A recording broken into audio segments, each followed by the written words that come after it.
Welcome to star 9 news.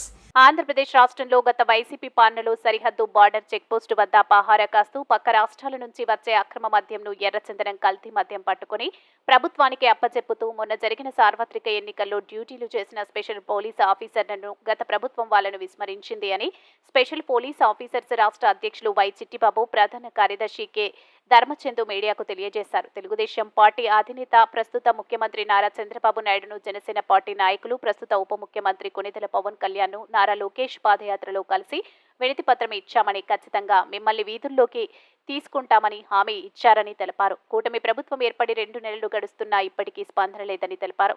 Special police ఆఫీసర్పై నిర్లక్ష్య ధోరణి వీడి తగు నిర్ణయం తీసుకోవాలని, AP anti narcotic task force విలీనం చేయాలని, లేకుంటే మళ్లీ విజయవాడలో ధర్నా చేస్తామని, ఈ ధర్నాని మరింత ఉధృతం చేస్తామని యూనియన్ నాయకులు తెలిపారు. ఈ ర్యాలీలో అన్ని జిల్లాల స్పెషల్ పోలీస్ ఆఫీసర్స్ భారీ స్థాయిలో పాల్గొన్నారు.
చేతులు